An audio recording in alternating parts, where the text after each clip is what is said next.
Hello, I'm here with my dear friend and roommate from both Mather and Kirkland, Evan Schwartz. Evan, Happy New Year. Happy New Year, Sam, and FOP trip mate.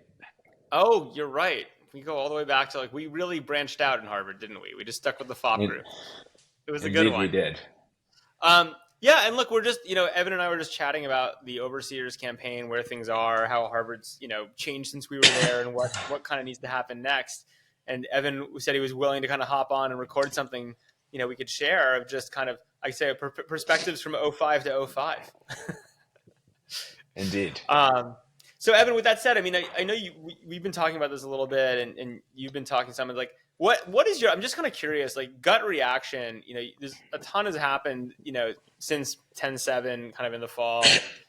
Gay was in, gay's out, shortest president ever. The corporations had a bunch of communication. There's been stuff about free speech. There's so many things going on. Like, when you look at this stuff as like an alum that cares but isn't following it moment to moment, like some of us, what are kind of the big things that jump out at you as the most important issues? I mean, I'm just kind of curious. So I think you hit the nail on the head in terms of complexity, and actually, I think that's a little bit of a challenge here in terms of ultimately doing things that are positive, but also communicating what those things are, right? Yeah. So I think for me, the thing that resonates most greatly, really, ultimately, is some of the survey data on free speech on campus, Yeah. and I think that in and of itself is definitely deeply troubling, and it is part of a really complicated ecosystem of things that are happening. But that's not something I remotely appreciated was happening until quite recently. And Yeah. I suspect a lot of other alums who are not constantly on campus or interacting with students also don't really have a great perspective on what things are like on campus right now. Yeah. I mean, I think that's right. And it's interesting because, I mean, I would say that over the years, like, I have followed with a little bit, like, I'd say great alarm, like a lot of what's been going on and like been talked about on the free speech side. The thing that's kind of been wild to me this fall, and then kind of really feels like it came to a head, right, was the collision of feeling pretty uncomfortable with the reports of what's going on with free speech on campus, right? Then kind of coupled with this not free academic speech, which is kind of, I think, the most important thing of an academic institution and kind of the biggest challenge, but like this onslaught of pretty hateful speech outside of the classroom, disrupting the academic process, things like that, and the handling of that, where you have this kind of like weird, like, juxtaposition of the story and clarity that academic free speech has been really curtailed in a lot of ways, and people feel like it's super limited, with kind of some very hateful speech on the other hand outside of the classroom being like let to run free. And you have kids getting interrupted overnight in the freshman yard with bullhorns and protests in Widener, and that kind of seems so, it seems just kind of wild to me that we ended up in this place where it seems almost completely inverted from what you want, right? Where in the classroom, in this pursuit of the academic mission, there's like extreme free speech and people feel super empowered to try ideas and to like mess around with different thoughts and different perspectives in a respectful manner. But then as a private institution outside of the classroom, it's a safe and positive learning environment, right? So it's almost like they have it almost exactly backwards. Does that, No, I mean, do you agree with that, or do you think I'm miscategorizing what we're hearing and seeing? I agree with that, but I think it's a pretty subtle message, and so I think that's one of the challenges here. I also think that it is complicated by again, all the other things that have been happening, including Claudine Gay, but also the celebrities who've gotten involved, and I think there are a lot of there are good things that they're accomplishing, but it's just a complicated picture as well Yeah. with with Bill Ackman and Elise Stefanik, who obviously was I think Harvard 2006. I think she was in my Spanish class, but it's just a very complicated picture. But clearly, like there are some fundamentals that it seems like are going badly awry. And Yeah. look, even the drop, like it is shocking that Harvard saw such a significant drop in applications this year. And like the goal of Harvard is not to get applications, right? Like it should not be to get applications. I mean, like the brand is quite important, but like the goal is ultimately this broader educational mission, and more applications is not like unilaterally better. But like I think it says something pretty powerful to have a decline that large, and a decline much larger than what happened at other universities that are Peer, similar. Yeah, if there are peer institutions, yeah, I agree. I think the look, and I think I mean, to address a few of those things, it's like one, I have friends who are sending kids to college about now, right, this year. And I was talking about Harvard and, kind of having the academic brand and, kind of it, in my mind, being the mission and the brand and the vision being to have the best of the best. And what they said is, Sam, you're out of date. They said, Sam, the reason applications have dropped, our kids aren't applying, even though we're Harvard grads, because it isn't what it was, right? And they don't want to go and deal with the BS on campus, right? They don't want to deal with the politics. There are other great institutions. And I think that was really upsetting and eye-opening to me to hear, because I do think it's worth having. Harvard is probably the best known academic brand, certainly in the US, if not the world, right? And if that brand becomes associated, because it's not going to go away, right, with politics over academics rather than the other way around, like, yes, you'll see it in the numbers in terms of applications showing up, but it's actually that's a trailing indicator, not a leading for sure. indicator of like what's going on. The celebrity thing is interesting because I think, at least from my perspective, it's like Ackman. I think he's like mostly right, and I actually appreciate him being as vocal as he is in certain ways.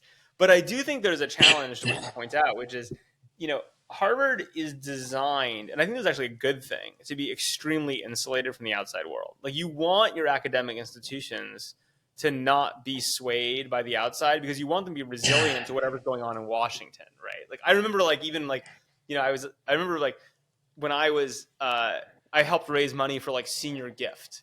And all of our classmates would be like, Harvard's so rich, why should I give it $10?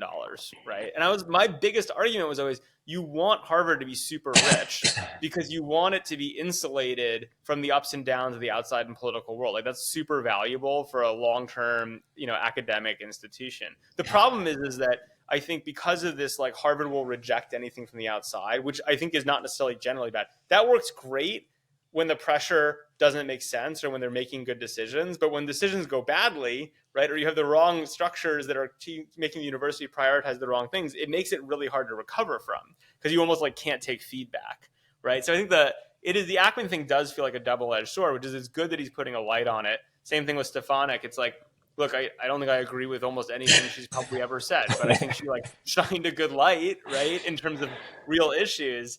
But the culture is just so set up to be so against any outside feedback that even when it's good, it can't hear it, right, is my general sense. I think that's right. So how do you fix it? And I think one of the interesting perspectives that I heard talking to someone who works at Harvard, is that Claudine Gay and other similar university professors are kind of trapped between a rock and a hard place. So the argument was basically, you have the students and faculty on one side and the alumni on the other, right? Like, and so that sort of, not to address any of the other merits of Claudine Gay leaving, but how do you fix it, given that there are a complicated set of stakeholders and like a lot of reinforcing cycles, as well in like this ecosystem, that Yeah, and may or look, may not be easy to reverse. I think there's another set of stakeholders you mentioned, which is the administration, right? Which is actually different, right, than the faculty and the students and the alumni, right? But the Yep. reality is, it's huge, right? And like, Yeah. I mean, I've been part of very large organizations. They end up with momentums of their own, and entrenched, powerful people that have nothing to, that don't formally have power, but informally have a ton of it, right? And like, that creates a Yep. direction as well, right? And so, I think it's really sticky is the answer. I think part of the reason that Harvard has to kind of quickly snap back to an academic first pure mission, in my mind, really comes down to the fact that, like, that's a true north you can just keep reinforcing. Whereas the second you slip into politics, you're open to attacks from everywhere, and everyone's opinion is different. Like, so I think the purity and simplicity of mission, I think, is super clear. Look, I do think that the alumni And I do believe like the corporation and overseers need to set a tone, right? Based on the 400 years of history of what Harvard is. My sense is there's a lot of faculty and students who are extremely sympathetic. I don't think it's so simple as to say like the students believe this and the alums believe this. I actually think potentially even most students are actually quite aligned with Harvard as an academic institution. And like the same might be true on the professors. I think the culture of not being open to free speech makes it hard to know, right? Because I think a lot of That's professors fair. from I've engaged with are like extremely scared to speak up, right?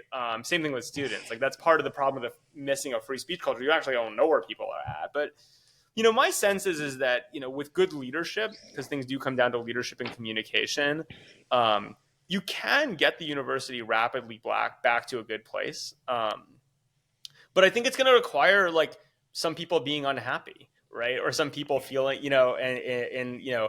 and some message. So the university being willing to walk back some things they maybe let slide or let slip in over the last many years, right? Back to kind of the mission that it's been for the majority of its history as an organization.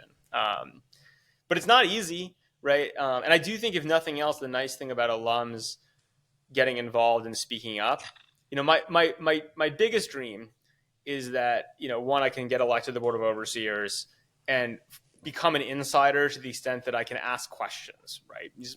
The next time you're looking for a president, maybe we need to do a little bit more question asking. Someone needed to stand up on the overseers or the corporation and say, hey, can we do a deeper dive on the academic record, right? And I've heard 1,000 stories of what actually happened, but like, let's make sure we have real checks on that, right? Or how do we think about some of these issues of speech on campus? Are we really being consistent in enforcement? Like, we need to like have people who's on the inside, but even on the outside, I do think that hopefully people speaking up creates air cover for the administrators who know what has to be done to actually do their work, right? I think the problem is in the absence of those voices, then you just kind of have the most vocal people win, which is the worst form of democracy, right? The worst form is just the loudest win versus you thinking about it as a let's get ideas on the table and have people make good decisions. So that's my hope, right? At a high level, is that you can ask better questions, you can give people cover to do the things they actually need to do that are hard, right? As opposed to it just being like let's kowtow to like whoever's the loudest voice of the moment. Um, but yeah. And so what power do you have on the board of overseers So to it's an interesting directly history. This goes impact into this? so interestingly, when I first started thinking about doing this, whatever, mid-December, I was like, this is a thing I think is worth investing in. I care about Harvard. I think it as an institution matters. I don't want to walk away. I talked to people who are involved in the overseers, and they're like, look, you can do this, but it's kind of not worth it. The overseers don't have any power. That was kind of the message I got. It's like, it's at best like a symbolic, right? The more I dug in, though, and talked to more administrators and people, the interesting thing, Evan, is that under the charter of 1650 that Harvard operates under, the overseers actually have a ton of power. They just haven't used it very recently, right? And so the power is like they get to choose, they get to basically confirm or reject presidential nominations. They get to confirm or reject corporation members. Like there's all these things. Like if you think about the actual charter of Harvard, it's set up so there's almost like the corporation is the Senate and the overseers is the House. And they're set up to both be responsible for the government and do checks and balances on each other, right? In like an actually pretty enlightened way, right? But the problem is that over time, the way it's set up and how it actually works has changed fairly dramatically. I actually think part of the story you can do as an overseer is agitate and advocate for like actually doing the job of the overseers as defined, not kind of doing what's kind of been the culture of recent past, which is that the overseers do some academic review and are a very light touch organization. So I actually think that's one thing you can do is like re-empower it. And I do think, the overseers are just as responsible for gay as the corporation is. They agreed, right? Like from a formal perspective, right? And I think for the next president, when they pick a good one, right, it's going to be the same thing, which is the overseers should take real responsibility and say, like, we really need a good president, right? And like, we need to take responsibility to make sure there is a good one before we confirm them, right? And someone should put some of the papers into Grammarly. So I think there are I'm easy going to tell you, ways of doing diligence on people. I mean, look, and I will tell you, this goes into the whole thing, Evan, that's been interesting in this process is, the number of phone calls and stories I've heard about what actually happened right, is wild, right, from different administrators and different very senior people about how that went down, what was checked, what wasn't checked. You know, it's wild on the inside. But the problem is the corporation and Harvard leadership is just terrible at communication, right? So it's all this back channel whisper net of what went on, and the actual thing that gets put out is like unanimous support. You know, these things that like honestly are very hollow from a communications perspective. And so I think that you know, to that specific point, you know, from talking to a lot of people, they did do Grammarly. They just then treated the results in a pretty weird way, right? Which implicates a bunch of different people in different directions, and it's all cloak and dagger. And I just don't think that flies in 2024 from a communication strategy, right? So I don't know. Indeed. It's been interesting wading into this, to say the least, and getting. I mean, you know, holding in confidence, but like getting the back channels from so many different people, you know, all of whom seem well intentioned and I think have the best at heart, but like talk about free speech, none of whom feel like they can really speak up. So it all becomes these like, well, let me tell you what really went on, and the stories are not always the same, but they kind of generally align. But no one's going to confirm anything because of the kind of messed up communication strategy at the top, right? So it's been wild. Anyway, well, look, is there anything? I mean, I appreciate you doing this with me and kind of, you know, talking a bit about it. It's been fun. I've been talking to a lot of people I don't know that well, so it's fun to talk to people I do know super well about this stuff and do a little video. But I don't know. Is there anything else you think we should discuss? I guess just what people can do to support you. Well, great question.